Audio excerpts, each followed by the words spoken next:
안녕하세요. 길고 어려운 시민 공감의 컨텐츠에 좀 더 쉽게 다가가기 위해 한 주간의 탐사 보도를 모아왔습니다. 탐사 보도 한 주 모음 시작합니다. 월요일 보도에서는 윤석열 대통령의 당선 이후 그의 측근들의 근황을 살펴보았습니다. 윤석열 핵심 관료, 이른바 윤핵관 중에는 대선 후 그럴듯한 자리를 받은 인사도 있지만 그렇지 못한 분들도 있었죠. 이번 보도에서는 이에 대해 윤핵관과의 통화를 통해서 국민의힘 내부 목소리를 들어보았습니다. 현재까지 이루어진 인사 조치에 대해서 불만을 가진 이들도 있었겠네요. 네, 현재 20명 정도의 캠프 인사들이 자리 문제를 거론하고 있는 상황이라고 합니다. 대통령이 지시한 인사 목록에는 그분들이 포함되어 있는데 이게 적절한 자리를 찾아두는 것은 또 다른 문제거든요. 특히나 이번 정부에서는 검찰 출신 인사비서관이 인사 추천을 하고 한동훈 법무부 장관이 검증하는 시스템으로 인사가 이루어졌습니다. 검찰에 치우친 인사가 이루어졌을 가능성이 높죠. 검찰 출신 인사비서관이 캠프에서 선거를 도왔던 인사들에게는 관심을 갖지 않는다는 불만이 자자하다고 합니다. 실제로도 인사비서관이 그런 의도를 가지고 인사를 진행했을까요? 그분의 속마음을 알 수는 없지만 들리는 이야기로는 인사비서관은 대통령이 콕 집어서 지시하지 않으면 움직일 마음이 없어 보인다고 하네요. 청와대 행정부 여러 직위에 적절한 후보를 추천하는 게 인사비서관의 일 아닌가요? 그게 정상이죠. 그런데 이야기를 들어보면 인사비서관이 후보를 찬거하는 게 아니고 대통령이 지시하는 시스템이 이루어지는 실태를 읽어낼 수 있습니다. 예컨대 이원모 인사비서관의 배우자 신지연 씨가 김건희 씨와 오래된 인연이 있다고 합니다. 김건희 씨의 이 의사가 비공식적인 경로로 인사에 영향을 주었을 가능성이 있는 것이죠. 정식으로 선출되거나 임명되지도 않은 사람이 인사에 개입하는 건 아주 문제가 있는 거 아닌가요? 그럼에도 불구하고 추천한 인사가 문제를 일으키면 자기 책임으로 돌아오니 비서관 입장에서도 수동적인 태도를 보이는 것이군요. 그렇다고 볼 수 있겠죠? 그렇게 이루어진 인사의 결과를 보면 대통령은 캠프가 자신들을 제대로 방어해주지 못했다고 생각했는지 캠프 사람들보다 수면 아래서 선거를 도왔던 사람들에게 더 마음을 쓰는 모양입니다. 음지에서 활약한 사람일수록 불법적인 활동을 했을 가능성이 크고 만약 불법적으로 선거를 도왔던 사람들이 돌아서면 타격이 크기 때문에 먼저 챙겨줄 수밖에 없겠죠. 앞으로 지지율이 하락해서 앞자리에 2가 보이기 시작했을 경우에는 또 다른 불만의 목소리가 나올 수 있겠죠. 정치라는 것은 여론에 민감하고 결국 여론을 회복하는 방법은 결국 정치적으로 실력이 있어야 가능한 부분인데 대통령 처음 해봐서 잘 모른다는 대통령에겐 조금 어려운 미래일 것 같네요. 화요일 보도는 이번 대선 과정 중 민주당의 투표 참관인 관리가 허술했던 것이 아닌가 하는 의혹에 대해서 취재해보았습니다. 저 역시 민주당 정당 관계자들이 3월 9일 대선에 소극적이었다는 것을 느꼈어요. 그뿐만 아니라 대선 이후 몇몇 취재에서 부정선거 의혹이 있었을 수도 있다는 것을 지난 3월 보도에서 몇몇 탐사 취재를 통해 밝힌 적이 있습니다. 아무리 그래도 21세기의 부정선거라니 조금 믿기 힘드네요. 저도 사실 믿고 싶지 않지만 한번 당시 인터뷰 정황을 한번 봐주시죠. 저는 그냥 PD입니다. 네. 까지 먹고 살 수 있나요? 네. 뭐, 얼굴이 나와요? 네, 얼굴 나옵니다. 얼마 남아요? 뭐 적당하게 맞습니다. 예. 남원에 인맥이 있을 것이고 우리 PD님은 남원에 인맥이 있으라 그 인맥들이 남원의 페이스북에다 이렇게 올리는데 한번 뒷조사를 해보라 그렇게 이야기를 했겠고 누군가가 그래서 조사까지는 아니고요. 그렇게 함부로 했다가 무고 혐의로 죽습니다. 두 분 입장은 제가 그렇게 정리하고 그리고 그 제보자 이름을 대용해야 돼요. 그건 아니시니까. 사실 이 근거가 있더라도 조심히 꺼내요. 정말 할만하고 이지 흘러요. 그럼 이용호 의원님하고는 좀 관계가 완전 의원님이니까 의원님이 윤석열이가 당선이 돼야만이 나머지 발전되는 거 아니오. 제가 잘못 본 게 아니라면 민주당 당직자가 저런 말을 한 것인데 그 과정에서 취재를 하는 최영민 감독에게 협박과 회유도 하는 정황이네요. 네, 당시 매표 현황을 취재하였던 도중에 민주당 당직자가 솔선에서 윤석열을 위한 선거 및 매표 행위를 했던 의혹이 있어 이를 취재하였고 그 과정에 나온 인터뷰에서 등장한 장면입니다. 그리고 그뿐만 아니라 4월 20일 보도에서 이미 한 차례 민주당 대표 관리가 몹시 허술했었다는 의혹에 대해 보도한 적이 있었죠. 의혹이 하나가 아니었군요. 당시 이 보도는 여러 시민 기자분들의 제보로 이루어진 방송이었습니다. 수많은 의혹이 제기되는 와중에 민주당의 개표 관리자가 이상할 정도로 적었고 민주당 당 차원에서도 몹시 관리가 미흡했다는 이야기가 있었습니다.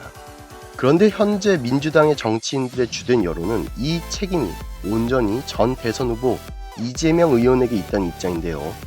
그렇다면 과연 대선 기간 민주당은 자기 당의 대선 후보를 위하여 얼마나 노력하였을까요? 글쎄요, 언뜻 생각하기로도 180석을 가진 정당의 선거활동이라고 느껴지는 모습은 찾아보기 힘들었습니다. 특히나 언론에 비치는 민주당은 더 나서서 이재명 의원에 대하여 반성을 요구하는 모습을 보였죠.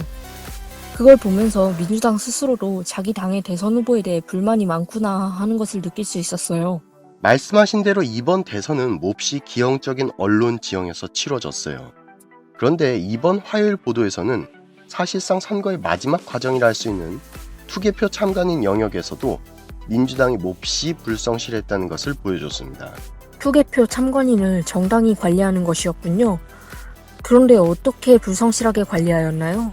일반적으로 투개표 참관인은 정당 내에서도 몹시 인기가 높은 업무입니다.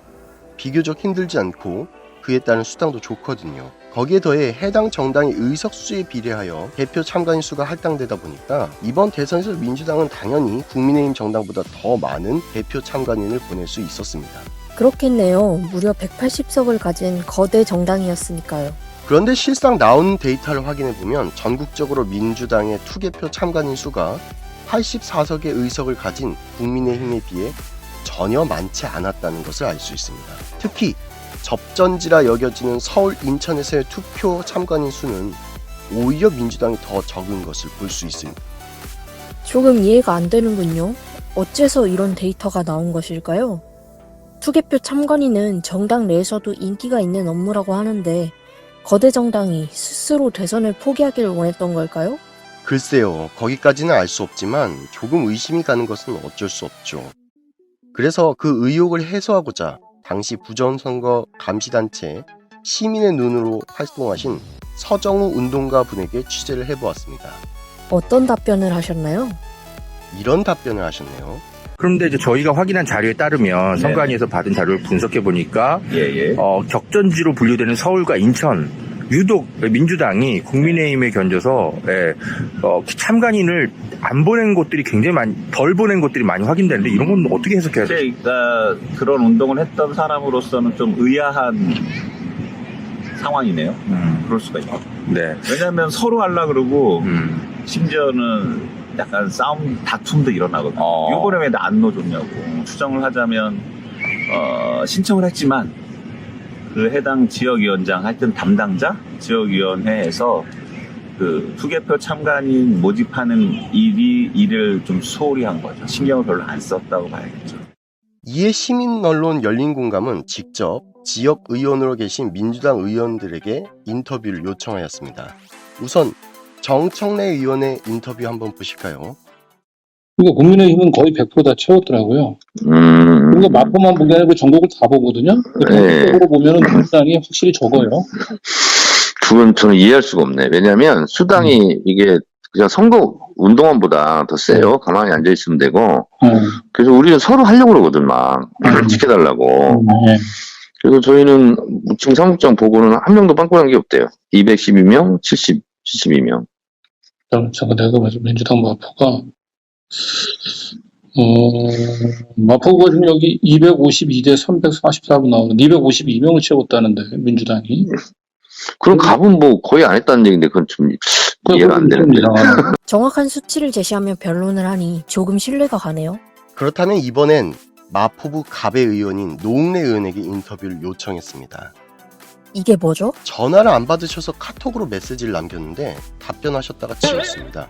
이렇게 하시면 스스로 반론 기회를 잃어버리는 것이죠. 반론을 포기한 분에 대해선 시청자분들께서 판단을 해주실 수 있겠죠. 그 밖에도 다양한 의원분들에 대하여 인터뷰를 진행해봤고 민주당 내에서 몇몇 의원들 및 민주당 공직자들이 선거기간 투개표 참관인 관리를 몹시 허술하게 했다는 여러 정황을 포착할 수 있었습니다. 어쩌다가 대한민국이 부정투표 의혹마저 생각하게 되었는지 안타깝네요.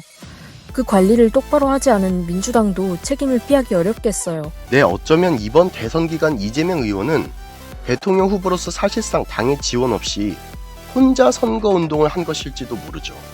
하지만 민주당에서는 이런 대선 패배의 책임을 온전히 이재명 의원에게만 전가하고 있습니다. 정당이란 정권을 잡기 위한 단체인데 과연 민주당은 정말로 정당다웠을까요? 수요일 보도는 시민언론 열린공감과 깊은 인연이 있는 선라이즈 FNT에 대한 보도입니다. 서린님, 혹시 선라이즈라는 회사 들어보셨나요? 글쎄요, 매우 생소한 이름이네요. 시민공감의 대선기간 라이브 방송으로도 이 보도가 한번 나온 적이 있었는데요.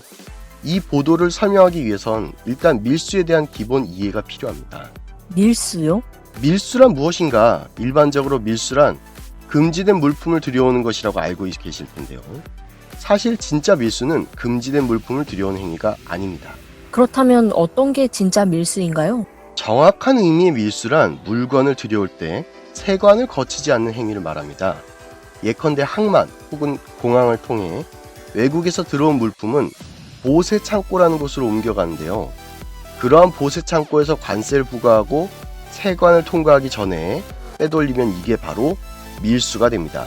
세관을 통과하기 전에 보세 창고라는 곳에서 물품을 몰래 빼내서 관세 차익을 얻는 것이군요. 그런데 보세 창고에 옮겨진 물품은 밀수가 어렵지 않나요? 당연히 정상적인 국가에선 불가능한 일입니다. 그런데 오늘 말씀드릴 이야기는 바로 이러한 밀수가 실제로 진행되었으며 그리고 세관직 공무원들의 협조 속에서 이러한 일이 진행되었던 사례를 보여드리고자 합니다. 와, 이게 가능한 일인가요? 수요일 보도의 핵심이라 할 수 있는 선라이즈 FNT는 지난 대선 기간 보도에서도 밝혔지만 평택항이라는 곳에 농산물 밀수를 담당한 회사입니다. 일반적으로 수입된 농산물에는 평균적으로 300%가 넘는 관세가 부과됩니다. 관세 포탈이라고 하죠? 만약 이런 관세를 내지 않고 밀수를 한다면 막대한 이익을 챙기게 되겠네요. 그렇습니다. 제보자이신 이성열 씨가 제시한 자료에 따르면 무려 그 밀수 추산액은 고춧가루 한 품목만 따져도 6년간 1,400억이 넘는다고 하네요. 와, 어마어마한 액수네요. 그리고 그곳에서 진행된 사안에 대하여 슈퍼마린 종합물류라는 회사 이사였던 이성열 대표는 적극적으로 이를 신고하였죠. 이런 엄청난 사건이 있으면 당연히 누군가 신고를 하겠죠. 그런데 도리어 이 신고를 한 공익제보자 이성열 씨는 도리어 세관직 공무원들의 담합 아래서 불이익을 받기 시작했습니다. 그도 그럴 것이 H당초 선라이즈 FNT의 핵심 멤버 8명 중 5명이 전직 세관원 출신이었으니까요. 이런 기업을 두고 이른바 관피아 기업이라고 하죠? 어떤 식으로 피해를 줬을까요? 예컨대 신용장을 쓰고 거래를 한 와중에 거래를 취소받아 그 막대한 물류 비용을 물게 하거나 도산된 회사를 인수하라고 협박을 하라는 등의 방이었습니다. 선라이즈의 상품은 단순히 관세 포탈만의 문제가 아니었습니다. 품질도 몹시 떨어졌고 그렇게 관세 포탈된 질 나쁜 수입 농산물은 고스란히 국민들 식탁으로 올라갔을 것입니다. 그런데 이러한 과정에 대한 신고가 전혀 받아들여지지 않았죠. 어떻게 이런 신고가 맡기게 된 것일까요? 2020년 당시 윤석열 검찰총장은 세관직 공무원들에 대한 수사를 하지 않았습니다. 제 사견입니다만 당시 윤석열의 오른팔이라 불렸던 윤대진의 형 윤우진과의 연관성도 있지 않을까 싶습니다. 그리고 시민공감의 취진이 직접 선라이즈 FNT 현장을 방문하여 썩은 생강 같은 것을 사진으로 찍어 신고를 했을 때에도 현장에 출두한 세관 공무원으로부터 오히려 신고한 사람을 설득하더라고요. 아니, 이런 걸 감시하라고 있는 게 세관 공무원 아닌가요? 신고한 사람을 설득한다고요? 놀라운 것은 이뿐만이 아닙니다. 이들이 얽혀있는 인물이 누구인지 알면 더 놀라운데요. 놀랍게도 이 선라이즈 FNT라는 회사는 과거 국정농단의 주인공 최순실과 깊은 연관이 있는 회사였습니다. 당시 절대 권력이라 할 수 있는 비선실세 최순실이 뒤에 있었다면 이 사건에 대한 수사가 이루어지기는 어려웠겠네요. 그래서 이성열 씨는 새 정부가 탄생하며 등장한 윤석열 검찰총장에게 이 사안에 대한 신고를 하였죠. 지금은 대통령이 되신 그 윤석열 총장이요? 네, 이성열 씨는 윤석열 검사의 처의 고모부였던 장진호 씨를 통해 최은순 씨와 접촉했고 윤석열 장모 최은순을 통해 윤석열 검찰에게 제보를 하였습니다. 그리고 이 이미지는 당시 그 제보가 이루어졌던 증거 자료입니다. 그런데 결과적으로 돌아온 것은 자신에 대한 더 심한 탄압이었습니다. 그 결과 현재 이성열 씨는 촉망받던 거대한 물류회사의 대표이사에서 기초수급 대상자로 전락하게 되었습니다. 공익제보자가 오히려 권력에 의해 짓밟히고 부정을 저지른 사람들이 권력자들과 결탁하다니 마음이 쓰리네요. 심지어 먹는 걸 가지고 장난을 치다니요. 그뿐 아니라 대통령의 장모 최은순이 최순실로부터 썬라이즈라는 회사를 강탈했다는 증거가 있습니다. 아니, 범죄자를 처벌해야 하는 검찰이 도리어 범죄자로부터 불법 회사를 빼앗는다고요? 네, 그래서 이 이미지는 2017년 썬라이즈 선착장의 모습인데요. 보시면 도이치모터스 차량 선착장이나 다름없는 모습이 보입니다. 도이치모터스, 영부인 김건희 씨가 주가 조작을 했다는 의혹이 있다는 바로 그 회사네요.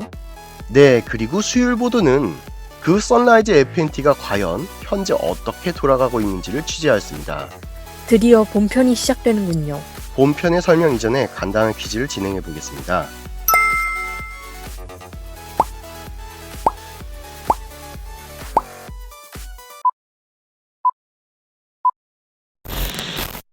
정답은 3. 이성열입니다. 그러면 마저 이야기를 해보자면 현재 썬라이즈 FNT가 있던 곳은 카리나 FNT라는 이름으로 상호를 변경하였고요. 사실상 전혀 운영을 못하고 있습니다. 예상했던 것과 달리 대단히 긍정적인 결과네요. 이성열 제보자가 끊임없이 이에 대한 신고를 하였기 때문입니다. 그리고 윤석열 대통령의 지지율이 떨어질수록 이 회사를 운영하기가 쉽지 않겠죠. 국민들의 먹거리를 가지고 장난친 회사를 대통령 인척이 운영하는데 대통령의 지지율이 떨어지면 이를 주둔하기 힘들 테니까요. 그렇습니다. 그리고 이성열 씨에 대해서는 징역 1년 6개월형이 실형으로 선고되고도 불구속 결정이 되었습니다. 대한민국에서는 판사들이라 할지라도 정치적 이슈로부터 자유로울 수 없거든요. 국민들의 여론이 싸늘해질수록 사실상 법의 해석마저 권력에게 관대하기 힘들죠. 법 해석은 원칙과 공정을 지켜가며 해야 하는데 권력에 대한 눈치 보기가 마치 상식처럼 여겨지는 것이 몹시 안타깝네요. 그러게 말입니다. 그리고 수요일 보도에서는 김건희의 고모 김혜섭 목사에 대한 추가 취재도 다루었습니다만 이분도 사실상 현재 활동이 어려워지는 것 같습니다.